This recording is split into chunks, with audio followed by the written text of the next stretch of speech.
Hello everyone, welcome to the next session of this series. हमने last lecture में examples दिए थे और आज के हम इस लेक्चर में 1.3 करने वाले, पर उससे पहले थोड़ी बहुत थियरी है वो देख लेते, बाद में हम 1.3 स्टार्ट करेंगे। Okay, so let's start. Theory में पहले हम इंटरवल स्टडी करेंगे। Intervals as a subset of R, यानी इंटरवल के जो 4 टाइप्स है वो हम देखने वाले हैं। अब ये इसको समझना बहुत अच्छे से, क्योंकि सेकंड चैप्टर में ऑलमोस्ट इन्हीं चारों ब्रैकेट का बहुत यूज होता है, relation and functions. Okay, so let's see. Let A B belongs to R means real number, A less than B. Okay, A less than B लेना है।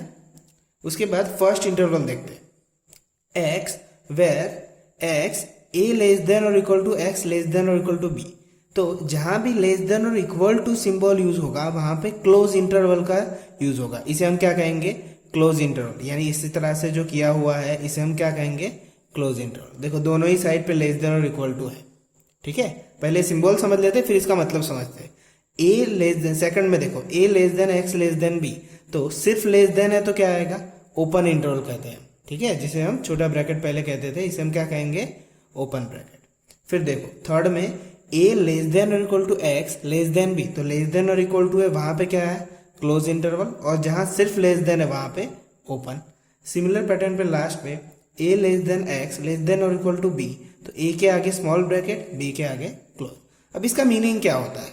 तो देखो इसी ये जो सेट दिया है उसमें मैं कुछ इस तरह से लिख लेता हूं, एक्स वेर 1 लेस देन और equal to x less than और इक्वल टू 5। तो इसको अच्छे से समझना। ये क्या लिया मैंने? ए की जगह पे 1 ले लिया और बी की जगह पे 5 ले लिया। तो लेस देन और इक्वल टू का मतलब होता है एक्स की वैल्यू क्या क्या ली जा सकती है। तो एक्स की वैल्यू 1, 2, 3, 4 और 5, 1 से लेके 5 तक हम यहाँ पे जो वैल्यू है बिटवीन हम यहाँ पे ले सकते हैं, ठीक है। पर अगर यही चीज मैं इसमें ले लूं, यानी x where 1 less than only x less than 5, तो इसके लिए क्या होगा? मैं 1 और 5 की वैल्यू नहीं कैलकुलेट करूंगा, तो क्या होगा? सिर्फ 2, 3 और 4। तो x की वैल्यू इसमें कितनी ले जा सकती है? 2, 3, 4, और लेस देन और इक्वल टू में 1 और 5 लिए जा सकते हैं। इतना ही डिफरेंस है, ठीक है। अब सिमिलर पैटर्न पे मैं यहाँ रख देता हूँ 1 लेस देन और equal to x less than 5, तो यहाँ क्या होगा? यहाँ x की वैल्यू कितनी आ जाएगी? 1, 2, 3, 4, बट 5 काउंट नहीं कर सकता। क्यों? क्योंकि लेस देन इक्वल टू नहीं है। सिमिलर पैटर्न में 1 से लेके लेस देन इक्वल टू 5, तो 1 यहाँ पे रखूंगा अगर मैं कुछ इस तरह से, तो मैं 1 काउंट नहीं कर सकता। मैं कौन सा काउंट कर सकता हूँ? सिर्फ लेस देन और इक्वल टू वाला। तो यहाँ पे वैल्यू होगी 2, 3, 4 और 5। तो ये ओपन और क्लोज इंटरवल का मीनिंग है। इसका मोस्टली यूज तो सेकेंड चैप्टर में ही आएगा, यहाँ पे सिर्फ एक एक्सरसाइज में 1.3 में दिया हुआ है, ठीक है। तो इसे अच्छे से समझ लेते हैं। अब सेकंड जो टॉपिक है वो भी बहुत इंपॉर्टेंट है, पावर सेट। तो पावर सेट की डेफिनेशन देख लेते हैं, फिर हम नॉर्मल लैंग्वेज में हम समझ लेंगे इसको। The collection of all subsets of a set A is called the power set of A. यानी जो कोई एक सेट होता है उसका सबसेट का कलेक्शन होता है, उसे हम पावर सेट बोलते हैं। For example A is equal to 1 to एक सेट है, तो उसका सबसेट का कलेक्शन क्या होगा? तो देखो सबसे पहला तो 5, ये स्टेटमेंट याद है ना, 5 is a subset of every subset every set. तो 5, फिर उसके अंदर के एलिमेंट देखो 1, फिर 2 और 1, 2 खुद। तो ये सारे के सारे क्या है? ए के सबसेट हुए। हम ज्यादा एग्जांपल देखेंगे तो आपको और क्लियर होगा, ठीक है। तो यहाँ पे ए के इतने सबसेट मिले। अब ये इंपॉर्टेंट डेफिनेशन है कि एन ऑफ ए का मतलब होता है नंबर ऑफ एलिमेंट्स इन ए कितने हैं? m होते हैं। तो नंबर ऑफ पावर सेट में जो होते हैं वो क्या होते हैं? 2m। अब इसका सीधा मतलब समझते हैं। देखो a में कितने एलिमेंट है? 2 एलिमेंट है, तो m की जगह पे क्या हो गया हमारा? 2 हो गया, ठीक है। तो अब n of p of a, तो यहाँ पे 2 और 2 तो यहाँ पे बेस में ही रहेगा। m की वैल्यू हमें कितनी मिली? a की वैल्यू, ओके, m की वैल्यू हमें कितनी मिली? 2। तो 2 यहीं पे जस्ट पुट किया, तो 2 क्या होगा? 4। तो देख लो कितने एलिमेंट है? 1, 2, 3 और 4। तो सिर्फ अगर ए हो दिया हो तो उसके कितने सबसेट है हम इसी फॉर्मूले से हम पता कर सकते हैं। एक और एग्जांपल ले लेते हैं। तो और क्लियर हो जाएगा। ए इज इक्वल टू मान लो 1 2 3 है, ठीक है, तो इसके सबसेट कितने मिलेंगे, तो डायरेक्टली देखो कितने मेंबर है, 1 2 3 मेंबर है, यानी m इज इक्वल टू कितनी वैल्यू है 3, तो उसके सबसेट कितने होंगे 2�3, कितने होंगे 2�3 क्या होता है 8, उसके सबसेट कितने होंगे 8 होंगे। कौन से होंगे लिख लेते हैं। देखो सबसे पहले 5 तो सबका सबसेट होता ही, वो तो लिख ही देने का, फिर इन सबको लिखो, ये जो एलिमेंट है सबको अलग अलग लिख लो, 1 2 3 ये लिख लिए। अब सिंगल एलिमेंट की बात खत्म होगी, अब दो दो के पैर में लिखो, मैं यहाँ नीचे लिख रहा हूँ जगह नहीं है इसलिए, 1 2 फिर 2 3 फिर 1 3, तो देखो कितने आए 1 2 3 4 5 6 7, पर यहाँ तो कितने बता रहा है 8, यानी एक पूरा भी लेना है, तो वो क्या होगा 1 2 3। तो ये जो सारे सेट्स आए वो जो सबसेट है किसके है ए के। हम एग्जाम्पल अभी और करने वाले तो आपको और क्लियर हो जाएगा। तो लेट्स स्टार्ट 1.3। एक और डेफिनेशन है एक्चुअली यूनिवर्सल सेट की, पर वो हम 1.3 में जो लास्ट में एग्जाम्पल आता है उसी में डिस्कस करेंगे, ठीक है। सो लेट्स स्टार्ट 1.3। सो एक्सरसाइज 1.3 उसका फर्स्ट क्वेश्चन है पुट सबसेट और नॉट सबसेट, यानी कि जो FIBs दी हुई है उसमें सबसेट का अगर सिंबल होता है तो लिखना है, नहीं होता है तो नॉट सबसेट लिखना है। अब यहाँ पे देखो सबसेट की डेफिनेशन हम क्लियर कर चुके हैं लास्ट लेक्चर में, फिर भी यहाँ पे फिर से डिस्कस कर लेते हैं इस एग्जाम्पल के थ्रू। और ये 1.3 जो पूरी एक्सरसाइज है सबसेट और बिलोंग्स टू के कॉन्सेप्ट के लिए ही है, मोस्टली सबसेट के लिए, तो इसे अच्छे से समझना। देखो फर्स्ट FIB है 2 3 4 दिया हुआ है एक सेट में और ब्लैंक, और 1 2 3 4 5 दिया है, तो क्या ये इसका सेट होगा, सॉरी सबसेट होगा। तो इसे कैसे चेक करते हैं, तो देखो इसके अंदर कितने एलिमेंट है, तो 2 3 4 अलग अलग है, तो वही 2 3 4 एग्जैक्टली इसमें होने चाहिए, इसमें भी 2 3 4 है, इसमें भी 2 3 4 है, तो ये क्या होगा सबसेट होगा, ठीक है। आगे अच्छे से देखना ABC है यहाँ पे, इसमें सिर्फ BC है, A नहीं है, तो क्या होगा नॉट सबसेट होगा, clear.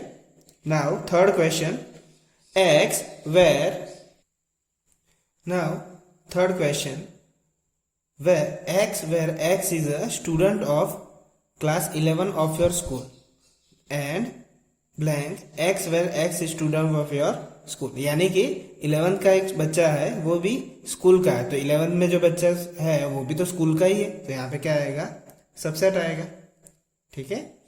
Fourth question X where X is a circle in a plane, किसी प्लेन में एक सर्कल है, सामने कंडीशन में क्या है X where X is a circle in a same plane with radius 1 unit। अब यहाँ पे कौन सा सर्कल हो सकता है वो डिसाइड नहीं है, पर यहाँ पे कितना है 1 यूनिट का ही है, तो वो तो ये हो भी सकता है या नहीं भी हो सकता, तो ये इसमें नहीं आ सकता, तो क्या आएगा not subset.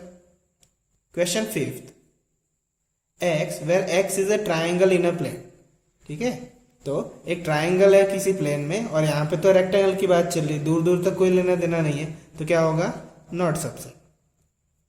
Six question X where X is an equilateral triangle in a plane, okay, triangle के 3 टाइप्स होते हैं उसमें से ये दिया हुआ है। देन सेकंड क्या दिया हुआ है X where X is a triangle in the same plane, तो देखो ये इक्विलेटरल ट्राइंगल का एक टाइप है, जबकि यहाँ पे तो ट्राइंगल यानी कि इसमें तो सारे ट्राइंगल आ गए, तो यहाँ पे क्या होगा सबसेट होगा, ठीक है। 7 क्वेश्चन देखो X where X is an even natural number, okay, even natural number है 2 4 6 8 इस तरह से जाएंगे, और X is an integer, तो सारे इवन नेचुरल नंबर तो इंटीजर में आ ही जाते हैं, तो ये क्या होगा सबसेट होगा, ठीक है। आई होप कि फर्स्ट क्वेश्चन क्लियर हुआ होगा। सेकंड देखते हैं, सेम ही है। सेकंड क्वेश्चन ट्रू और false, so AB does not subset BC है, ट्रू और फॉल्स बताना है, तो AB है यहाँ पे एलिमेंट, तो BA यहाँ पे भी एलिमेंट है, तो ये तो सबसेट होना चाहिए, तो ये क्या होगा फॉल्स स्टेटमेंट होगा, यहाँ पे सबसेट आना चाहिए। उसके बाद AE subset of X where X is a vowel in the English alphabet, okay, English alphabets कितने होते हैं AEIOU, तो ये भी इसमें कवर होते हैं, तो ये सबसेट है, तो ये क्या होगा ट्रू होगा। थर्ड 1 2 3 सबसेट ऑफ 1 3 5, तो यहाँ पे 1 2 है, यहाँ पे 2 नहीं है, तो यहाँ पे नॉट सबसेट आना चाहिए, तो ये स्टेटमेंट कैसा है फॉल्स है। Next fourth question A subset A B C. Okay, इसे अच्छे से देखना।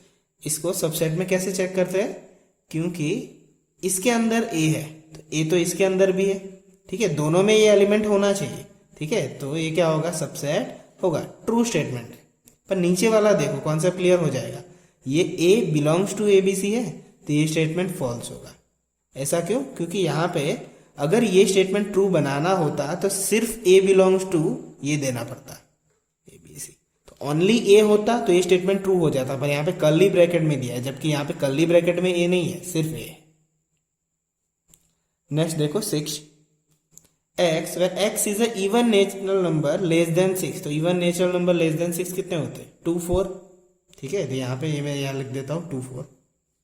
और सबसेट दिया हुआ है x where x is a natural number which divide 36, 36 को कितने नंबर डिवाइड कर सकते हैं, 1 2 3 4 6 9 12 18 एंड 36, इतने सारे नंबर्स है। पर देखो सिर्फ हमें तो इतना चेक करना था 2 4 सबसेट ऑफ दिस, तो देखो 2 4 इसके अंदर आ जाते तो ये सबसेट होगा, ये क्या होगा, ट्रू होगा, ठीक है। नेक्स्ट क्वेश्चन देखते हैं। नाउ थर्ड क्वेश्चन, ए सेट दिया हुआ है 1 2 एंड कर्ली ब्रैकेट में 3 4 and 5, which of the following statements are incorrect and why, ठीक है, यहाँ पे 11 स्टेटमेंट दिए हुए और हमें चेक करना है कौन से इनकरेक्ट है और क्यों इनकरेक्ट है, ठीक है। फर्स्ट देखो, फर्स्ट है 3 4 सबसेट ऑफ ए, तो देखो सबसेट कैसे चेक करते हैं, फिर से यहां जो सेट दिया हुआ है इसका मतलब क्लियरली 3 और 4 अलग अलग इसके अंदर है। पर जरा देखो ए में, देखो तो ए में यहाँ पे 3 और 4 अलग अलग नहीं है, 3 और 4 कैसे, कर्ली ब्रैकेट में, तो यहाँ पे तो नॉर्मल नंबर है 3 4, ठीक है, पर यहाँ पे ए के अंदर तो कर्ली ब्रैकेट में, इसलिए ये स्टेटमेंट कैसा होगा, इनकरेक्ट होगा। इसे समझना अच्छे से, अभी एक और एग्जांपल आएगा, अभी ले लेते हैं, चलो ठीक है, ये इनकरेक्ट होगा। अब डायरेक्ट थर्ड देखो, सेकंड बाद में करते हैं क्योंकि इसी से रिलेटेड है।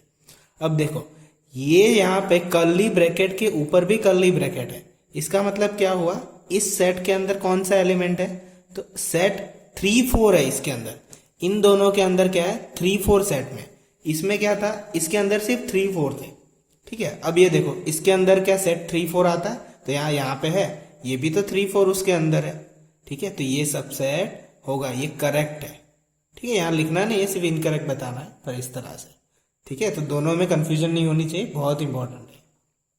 सेकंड देखो 3 4 बिलोंग्स टू ए, ठीक है, यहाँ पे सिर्फ बिलोंग्स टू की बात हो रही है, सबसेट की नहीं, तो देखो ये बिलोंग्स टू का तो कॉन्सेप्ट क्या है, ये यहाँ पे इसके अंदर है, क्लियरली दिख रहा है, तो यहाँ पे करेक्ट है, ठीक है, ये कैसा है, correct. Fourth 1 belongs to A, again 1 A के अंदर है, हाँ है, तो ये करेक्ट, कोई प्रॉब्लम नहीं। फिफ्थ 1 सबसेट ऑफ ए, तो बेटा ये बात अच्छे से याद रखना, एलिमेंट कभी किसी का सबसेट नहीं हो सकता, ठीक है, एलिमेंट नहीं हो सकता सबसेट, अगर इस तरह से सेट देना पड़ता है, ठीक है, तो फिर बाद में चेक करना पड़ता है, तो ये इनकरेक्ट है। उसके बाद 1 2 5 सबसेट ऑफ ए, तो देखो इसके अंदर कौन से एलिमेंट है, 1 2 और 5, क्या ए के अंदर अलग अलग 1 2 5 है, 1 2 और 5, हाँ है, तो ये करेक्ट स्टेटमेंट है।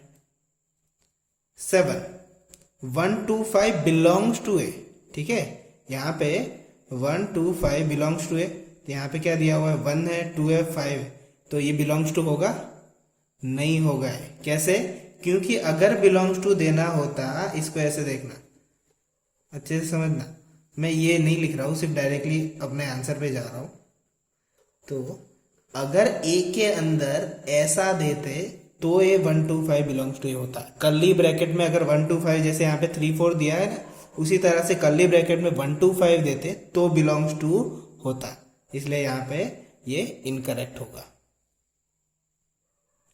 So basically 1 to 5 is not an element of A. Okay. Now 8 question, 1 2 3 subset of A. Subset आया तो एलिमेंट चेक करो, इसके अंदर कौन से 1 2 और 3, ए के अंदर क्या 1 2 3 अलग अलग है, 1 है 2 है, बट 3 अलग नहीं है, 3 और 4 है, इसलिए ये क्या होगा, इनकरेक्ट होगा। 3 अकेला होता तो हम सबसेट मान लेते।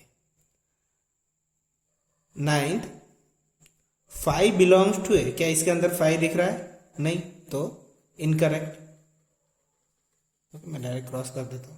But 10th question, 5 subset of A, तो हम ये स्टेटमेंट जानते हैं 5 is the subset of every set. Okay, तो ये करेक्ट है। देखो 5 इसके अंदर नहीं था पर 5 सबसेट हुआ, ठीक है, तो ये कॉन्सेप्ट है, इसे अच्छे से समझना।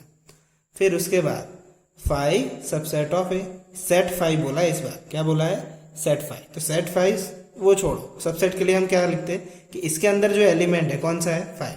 क्या ये 5 ए के अंदर है, तो अभी तो देखा 5 डज नॉट बिलोंग्स टू ए था, तो ये भी क्या होगा, इनकरेक्ट होगा।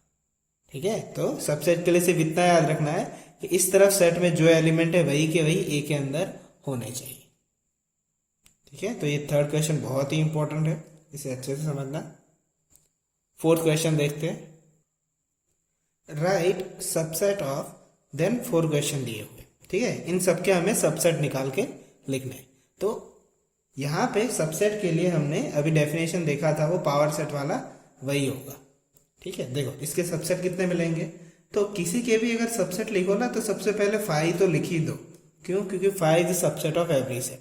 अब यहाँ पे जो है उसको बार बार लिखो, यानी कि यहाँ सिंगल एलिमेंट है तो सिर्फ ए। ओके, तो इसके कितने सबसेट आए, 2 सबसेट आए। अब इसको वो पावर वाले फॉर्मूले से चेक करते हैं कि यहाँ कितने एलिमेंट है, एक ही एलिमेंट है तो इसके सबसेट कितने होंगे, 2⁻1, ओनली 2। तो देखो 1 2 मिल गए। ठीक है, सेकंड देखो यहाँ पे ए भी है तो सबसे पहले उसके सबसेट लिखने हैं, तो 5 तो लिख ही दो। ठीक है, अब इन दोनों को अलग अलग लिख लो, A B and then A B itself. Okay, ठीक है, तो इसके कितने सबसेट आएंगे, 1 2 3 और 4। अरे ये जो है इनको सबको अलग अलग कर्ली ब्रैकेट में लिखते हैं, सॉरी, इन सबको अलग अलग कर्ली ब्रैकेट में लिखा जाता है। ठीक है, 5 को नहीं लिखते सिर्फ, बाकी सबको अलग अलग कर्ली ब्रैकेट में लिखा जाता है, 5 A B and A B. अब इसे चेक करते हैं कि इसके कितने सबसेट होंगे, तो 2 तो लिख ही देना है, कितने एलिमेंट है, 2, तो 2⁻2 क्या होगा, 4। तो देखो 4 मिल गए। सिमिलरली 3rd पे देखो, तो कौन से होंगे, सबसे पहले 5 तो लिख लेंगे, फिर 1 2 3, उसके बाद सिंगल हो गया, अब डबल के पैर में लिखो, 1 2, फिर 2 3 और 1 3, 2 भी हो गए। अब एक ट्रिपल फॉर्म में लिख दो, 1 2 एंड 3। देखो कितने हुए, 1 2 3 4 5 6 7 और 8 सबसेट हुए इसके, चेक कर लेते हैं। तो 2 और उसके मेंबर कितने हैं, 3, तो 2⁻3 कितने होंगे, 8 होगा। ठीक है, तो हम पहले से ही पता चल जाता है आंसर में। अब 5 का, तो देखो 5 तो यहाँ पे 5 तो होता ही है, एक ही है और तो कोई एलिमेंट ही नहीं है। ठीक है, तो इसका सबसेट सिर्फ क्या होगा, 5 होगा। अब चेक करते, 2 तो लिख ही देंगे।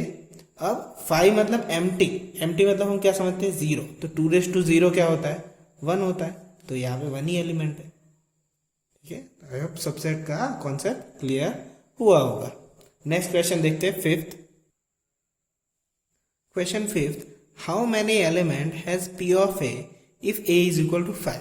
तो अभी हमने जो 4th में लास्ट में देखा यही क्वेश्चन है, दोबारा दिया हुआ है कि अगर एक ही जगह पे 5 होता तो अगर 5 होता तो उसके ए पी ऑफ ए का मतलब होता है सबसेट, तो 5 का सबसेट तो क्या होता है, सिर्फ 5 होता है, यानी कि पी ऑफ ए हमें क्या मिलेगा, 5 मिलेगा। चेक कर लेते हैं वो जो फॉर्मूला है उससे, पी ऑफ ए, तो अभी जस्ट किया वही का वही, 2⁻0, क्योंकि यहाँ पे तो 5 का मतलब क्या होता है, एक ही एलिमेंट है, वो भी 5 है, तो 5 का मतलब 0 होता है, तो 1 सबसेट मिलेगा। ठीक है, तो यहाँ पे सिर्फ एक ही आएगा। 6th क्वेश्चन देखो, अब इंटरवल के क्वेश्चन आ गए, जो भी यहाँ पे सेट बिल्डर फॉर्म में है उसको हम इंटरवल में लिखेंगे। ठीक है, और उसके बाद 7 क्वेश्चन है, वाइस वर्सा क्वेश्चन, उसमें इंटरवल दिए, इसमें सेट बिल्डर लिखना है। ठीक है, तो देखो इसको इंटरवल के फॉर्म में लिख देते हैं डायरेक्टली। तो यहाँ सिर्फ लेस देन है तो सिर्फ ओपन ब्रैकेट आएगा -4, पर सामने देखो लेस देन और इक्वल टू है तो यहाँ पे 6 और क्लोज ब्रैकेट आएगा। यहाँ पे ओपन है, यहाँ पे भी ओपन है, तो -12 -10। यहाँ 0 लेस देन और इक्वल टू है तो क्लोज ब्रैकेट 0 ओपन 7। यहाँ पे दोनों साइड क्लोज ब्रैकेट है, 3 4, तो दोनों साइड लेस देन और इक्वल टू है इसलिए। ये बहुत ही ईजी है पर इसे समझना बहुत ज़रूरी है। नेक्स्ट, अब यहाँ पे इसको सेट बिल्डर फॉर्म में लिखेंगे, जैसे यहाँ पे लिखा है उसी तरह से, जो ऊपर वाला क्वेश्चन था वही का वही। तो पहले हम लिख लेते हैं x where x belongs to r, यानी रियल नंबर है, कोई भी नंबर हम ले सकते हैं, दोनों ओपन इंटरवल में। तो -3 less than x less then 0, open interval है इसलिए लेस देन इक्वल टू नहीं लिखेंगे। उसके बाद ये तो सब में कॉमन ही होगा, वो आप लिख लेना। 6 और 12 दोनों ही क्लोज इंटरवल में, तो 6 लेस देन और equal to x less than और इक्वल टू 12, क्योंकि क्लोज इंटरवल है। उसके बाद ये तो पूरा कॉपी, 6 ओपन इंटरवल है इसलिए 6 less than only x less than और इक्वल टू 12, क्योंकि 12 के पास क्या है, क्लोज ब्रैकेट है। उसके बाद फोर्थ क्वेश्चन, जिसमें दोनों यहाँ पे लेफ्ट साइड पे क्लोज ब्रैकेट है, तो -23 लेस देन और इक्वल टू x और ओपन 5। ठीक है, तो इसी तरह से हम इंटरवल्स लिखते हैं। अब क्वेश्चन 8 देखते हैं।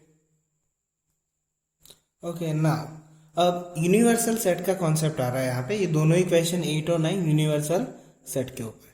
अब यूनिवर्सल सेट का मीनिंग क्या होता है, तो नाम से ही पता चलता है यूनिवर्सल, यानी यूनिवर्स का मतलब क्या होता है, हम जिस यूनिवर्स में रहते हैं इसका मतलब सब कुछ आ जाता है उसमें। तो यूनिवर्सल सेट का मतलब होता है आपको जो भी सम दिया जाए उसके अंदर जितने भी सेट है, मान लो ABC है, तो वो सारे के सारे किसी एक और सेट में आ जाते हो, सबके सबसेट बन जाए, सारे ही सेट किसी और सेट के सबसेट बन जाए, उसे हम यूनिवर्सल सेट कहेंगे, यानी कि वो सारी चीज़ें उसमें आ जाए। और यूनिवर्सल सेट का सिंबल U होता है, कैपिटल U, इस तरह से। ठीक है, तो 8 क्वेश्चन देखो, अभी पता चलेगा कि what universal sets for first and second question, यानी कि ये फर्स्ट क्वेश्चन दिया है उसके लिए यूनिवर्सल सेट्स क्या होंगे। तो क्वेश्चन देखो, the set of right triangles, तो सेट ऑफ राइट ट्राइंगल्स किस में आते हैं, ट्राइंगल्स में आते हैं। तो ये किस में समा जाता है, तो ये मैं स्टेटमेंट लिख देता हूँ, द सेट ऑफ ट्राइंगल्स। ठीक है, तो ये पूरे जो राइट ट्राइंगल्स है वो ट्राइंगल के अंदर तो आ ही जाएंगे, तो इसके लिए ये क्या हो गया, यूनिवर्सल सेट हो गया। या तो दूसरा एग्जांपल ले लेते हैं, एक्चुअली ट्राइंगल्स क्या है, पॉलीगॉन है, तो यहाँ पे मैं ये भी लिख सकता हूँ, द सेट ऑफ पॉलीगॉन्स। तो इसके ये भी यूनिवर्सल सेट हो जाएगा। दोनों में से आपको जो स्टेटमेंट लिखना हो एक ही लिखना होता है एग्जाम में। उसके बाद second, the set of isosceles triangle, तो उसके लिए यही पहला statement, the set of triangles. ठीक है, या तो फिर यहीं से यही लिख सकते हैं हम डायरेक्टली। ठीक है, तो ये 8 क्वेश्चन था। 9 क्वेश्चन देखो, a इज इक्वल टू 135 दिया हुआ है, b is equal to 246, c is equal to 0, 2, 4, 6 and 8 दिया हुआ है। उसके बाद ये 4 ऑप्शन दिए हमें और बोला गया है, इसमें क्वेश्चन में इंस्ट्रक्शन है, मैंने नहीं लिखा है, कि इसमें से इन तीनों का यूनिवर्सल सेट कौन सा होगा। हमें कुछ भी नहीं सोचना है, ये जो जितने भी एलिमेंट्स हैं वो सारे किस में आते हैं। तो देखो फर्स्ट चेक करते हैं, 0, 1, 2, 3, 4, 5, 6, तो 135 आते, तो चलो पहला तो क्लियर होगा, ए इसका सबसेट हो गया। 2, 4, 6, 2, 4, 6, हाँ तो बी भी इसका सबसेट हो गया। फिर यहाँ पे 0, 2, 4, 6, 8, तो यहाँ पे 8 नहीं है, तो पहला हमारा ऑप्शन नहीं होगा। सेकंड, 5 तो किसी के अंदर भी नहीं है, तो वो तो डायरेक्टली रिजेक्ट हो गया। ठीक है, 5 में तो कुछ होता ही नहीं है, तो वो क्या यूनिवर्सल सेट होगा। फिर उसके बाद फोर्थ देख लेते, 135, तो चलो 135 तो है, 2, 4, 6 वो भी है, 0, 2, 4, 6, 8, यहाँ पे 1 से लेके 8 दिए हुए हैं। ओके, देन सो यहाँ पे सिर्फ एक ही नंबर मिसिंग है, कौन सा है, सी का, 0, तो सी इसका सबसेट नहीं हो सकता, तो ये भी नहीं होगा। अब हमारे आंसर की तरफ बढ़ते हैं, जो थर्ड हमारा आंसर है, 0, 1, 2, 3 अप टू कहाँ तक है, 10 तक है। तो देखो 135 आ जाता है इसके अंदर, 2, 4, 6 आ जाएंगे, ये डॉट का मतलब है मैंने यहाँ पे 4, 5, 6, 7, 8, 9 नहीं लिखा है, पर आएगा अंदर। ठीक है, फिर ये भी सारे आ जाते हैं, तो ये हमारा क्या होगा, यूनिवर्सल सेट होगा। ठीक है, तो आई होप इस एक्सरसाइज में आपके सबसेट के, यूनिवर्सल सेट और बिलोंग्स टू वगैरह के कॉन्सेप्ट और क्लियर होंगे। नेक्स्ट वीडियो में हम वेन डायग्राम के बारे में सीखेंगे। तो मिलते हैं नेक्स्ट वीडियो में, बाय।